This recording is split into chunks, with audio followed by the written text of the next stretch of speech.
এক দেশ এক নির্বাচন এ নিয়ে প্রতিক্রিয়া ব্যক্ত করলেন সুদীপ রায়বর্মন, আশিস কুমার সাহা। সংবাদ মাধ্যমের মুখোমুখি হয়ে তারা তাদের মতামত দিয়েছেন। আমরা একবার শুনবো আগরতলায় একটি কর্মসূচিতে অংশ নিয়ে এক দেশ এক নির্বাচনে ইস্যুতে সুদীপ রায়বর্মন ও আশিস কুমার সাহার কি বক্তব্য।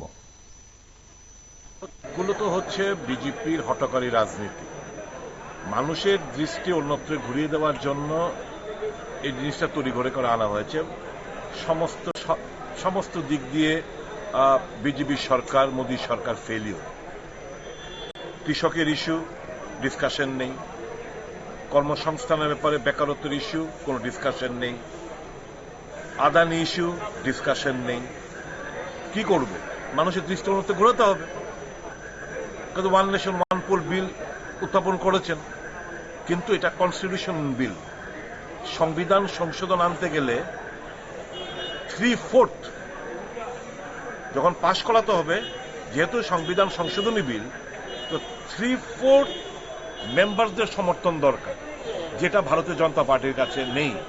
কাজে এটা ইন্ট্রোডাকশন মানে হচ্ছে অন্য সব ইস্যুকে ধামাচাপা দিয়ে মানুষের দৃষ্টি, মানুষের কথাবার্তা টিভির পর্দায় যেন এ নিয়ে আমরা আলোচনায় ব্যস্ত থাকি, আসল মুদ্রা থেকে আমরা দূরে গুটিয়ে রাখতে পারি। এ হচ্ছে তাদের ইস্যু। এটাকে নিয়ে কি বলবো? আমরা তো গুরুত্ব দিই না। এটা সংবিধান বিরোধী, কনস্টিটিউশন বিল, আর বিজেপির কাছে নাম্বার নেই। কাজে এই বিল কখনো পাস হবে না। ভারতীয় জনতা পার্টি জেনে বুঝেই এই বিল সংসদে পেশ করেছে। ওরা জানে যে এই বিল পাশ করানোর ক্ষেত্রে সংখ্যাগরিষ্ঠতা তাদের নেই। এরা জনগণের দৃষ্টিকে, এই যে বর্তমান যে পরিস্থিতি, সারা দেশের অরাজক পরিস্থিতি, দেশের যে বর্তমান মানুষের সমস্যা, এই সমস্যা থেকে মানুষের দৃষ্টি ঘোরাতে চায়।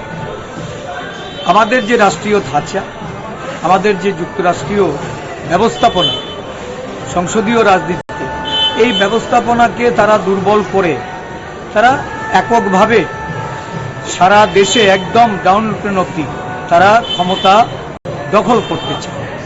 এটা গণতন্ত্রের পক্ষে অত্যন্ত বিপজ্জনক। গণতন্ত্রকে বাঁচিয়ে রাখার জন্য যে লড়াই আজকে বিরোধী দলগুলি সংঘবদ্ধভাবে চালিয়ে যাচ্ছে, সেই লড়াইটাকে জনগণের শক্তিশালী করতে।